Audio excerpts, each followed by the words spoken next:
¿Cómo andan? Les doy la bienvenida de nuevo al canal y a estas reflexiones que hacemos sobre un poco sobre la vida y algunas cuestiones del psicoanálisis y estos temas que nos competen.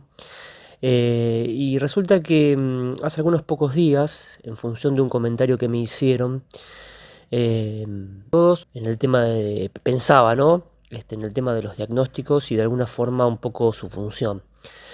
Lo que me llevó a cuestionarme un poco su existencia y su problematización. Claro que ante la pregunta de si digamos, de si los diagnósticos existen o no, la respuesta fue bastante clara.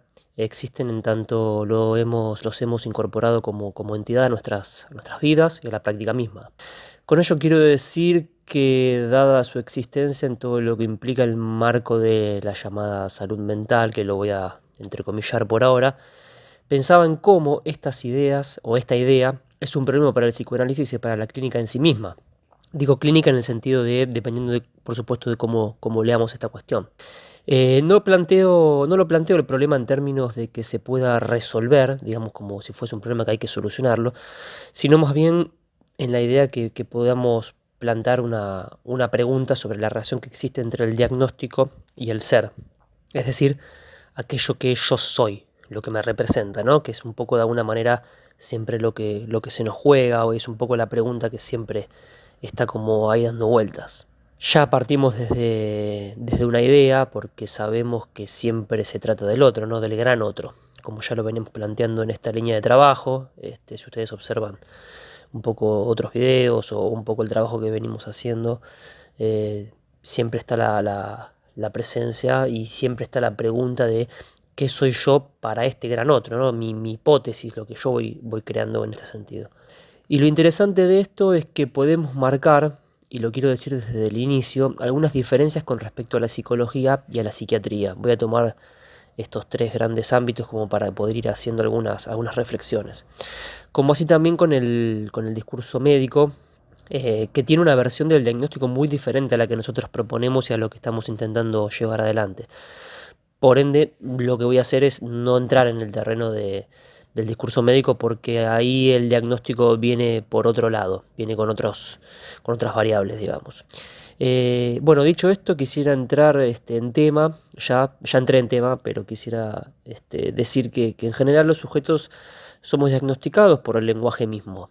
Es decir, si lo pensamos en función de esto que decíamos de ser hablados por el gran otro, tenemos que pensar que el hecho de, por ejemplo, tener un nombre o una enfermedad, digamos, vamos a decir mental, que es de lo que vamos a hablar, es ya estar en el campo del significante, es decir, desde nuestro mítico origen. Digamos, para que se entienda que la única forma de acceder a dicho campo es vía lo simbólico. Por ende, estamos más o menos entrampados por esta cuestión. Sin embargo, yo creo que el problema radica en torno a lo que entendemos por clínica en psicoanálisis, y ahí marcar las diferencias que mencionábamos al respecto de otras disciplinas. Creo que la cuestión del diagnóstico se ha extrapolado de un campo a otro, y se ha adaptado a las demandas, digamos, institucionales. Lo instituido lo refiero a la idea del discurso amo, para los que estén un poco más adelantados en estos temas.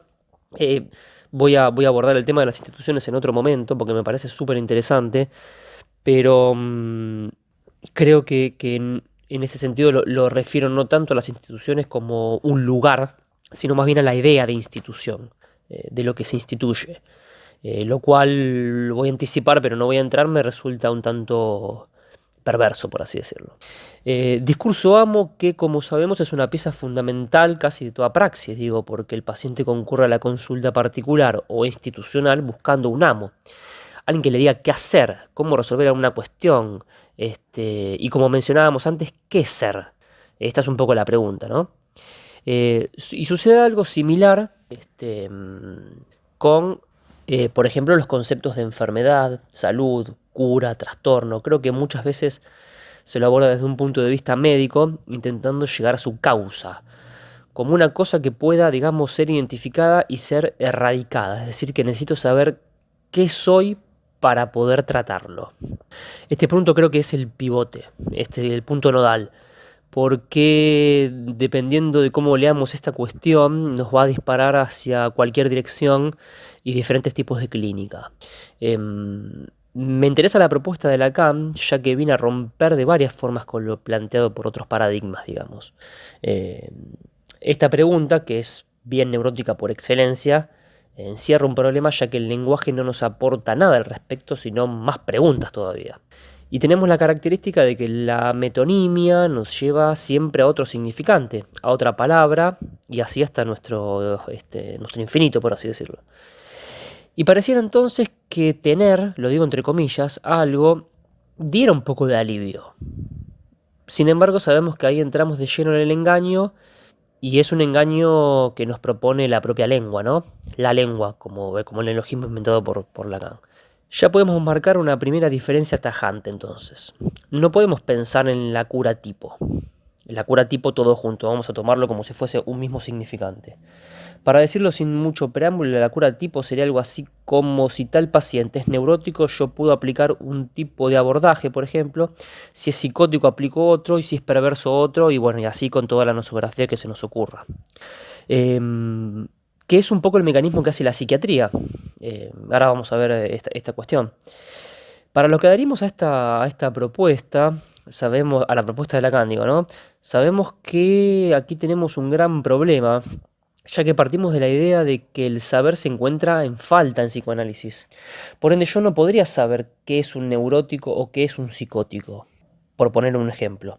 Salvo que me posicione desde un punto de vista psicológico o psiquiátrico y ubique la conducta, vamos a decir así, del paciente en alguna categoría propuesta por algún manual de criterios diagnósticos. Por ejemplo, el DSM, que son manuales que se utilizan en las admisiones institucionales, por ejemplo, para el ingreso del paciente a la misma. Esto se utiliza muchísimo. Con esto digo que es casi un factor fundamental. Con esto que digo, no quiero marcar que haya cosas, o sea, que de una manera esté mal y de otra manera esté bien hacer este tipo de abordajes. Simplemente son diferentes formas de leer una problemática y una demanda en juego, o de decir un discurso. Digo, para no caer en estas cuestiones, ¿no? En psicología, por ejemplo, se suelen hacer unas cuantas entrevistas al inicio para diagnosticar al paciente y saber por dónde tiene que ir el terapeuta, por ejemplo. Sinceramente me resulta difícil pensar la cuestión de esa manera, a mí en lo particular, salvo que sea para la propia defensa del psicólogo. Defensa contra su propia angustia, ¿no? Lo que me lleva a escuchar frases a veces como a ver si se me suicida un psicótico, cómo atender pacientes graves, siempre no en busca de la receta, del manual, de cómo hacer estas cosas, de cuál es el camino trazado. Em, Todas, por supuesto, cuestiones muy neuróticas y que fluyen por el fantasma propio del analista ante dichas situaciones. Es lo que se llamaba el horror al acto, el acto analítico, ¿no? A pensar que siempre algo se pierde y que el saber no podemos tenerlo nunca. Estas son las variables con las que tenemos que vernos en la clínica. Y aplicar la idea de los diagnósticos nos lleva a trabajar con las llamadas estructuras clínicas. Ustedes en Freud pueden encontrar una amplia nosografía al respecto, pero las que solemos utilizar son neurosis, psicosis y perversión, y ahí caemos en esto de lo que el sujeto es. Coloquialmente, coloquialmente digo, y en nuestra vida cotidiana, cuando hacemos debates o intercambiamos ideas, solemos hablar de esta manera, no se está diciendo que no. Lo que me parece importante es que al momento de trabajar con el paciente, lo hagamos desde un lugar de ignorancia, como se suele decir, ¿no? Como la ignorancia por compasión. Cuanto más escuchamos, es una frase que me gusta mucho, digo, cuanto más escuchamos el diagnóstico, menos escuchamos el discurso del paciente. Y creo que no podemos solamente trabajar con la idea de fenómeno clínico, como si lo hace la psiquiatría, por ejemplo. La psiquiatría trabaja con estos fenómenos elementales y en función de estos datos diagnostica y en función de ese diagnóstico aparece un esquema de medicación. Esto en las instituciones es moneda corriente, siempre sucede de esta manera. Digo el fenómeno como aquello que aparece, ¿no? Lo que el paciente hace, digamos, entre comillas, lo voy a decir también. Bueno, y entonces podemos tener puntos de referencia en algunas circunstancias y tejer nuestras hipótesis. En ese sentido, planteo que este es un tema problemático, ya que el significante, como siempre decimos, representa al sujeto. Esto es cierto, sí, pero acá el tema es lo que viene después, y es que lo representa para otro significante, en una cadena, no para otra persona. Entonces, ya ahí entramos de lleno en la dimensión del engaño, y como solemos decir, justamente nos chocamos, por así decirlo, con la angustia, que es aquello que no engaña, es decir, la brújula del deseo, de eso que rompe con este intento de estabilización bien neurótica. Lo que nos puede habilitar, siguiendo esta línea, pienso yo, a pensar la demanda de ese sujeto en particular que concurre para consultar por cualquier problema de la vida que le acontezca. Así que, bueno, de alguna manera quise transmitir un comentario sobre este tema. Voy a ampliar la cuestión de las instituciones y la relación con la perversión en otro podcast que estoy preparando. Así que, bueno, los invito a que podamos debatir y que si necesitan o si les interesa bibliografía sobre este tema, se las puedo acercar. Así que espero que les haya gustado y les mando un saludo. Nos vemos la próxima. Chau, chau.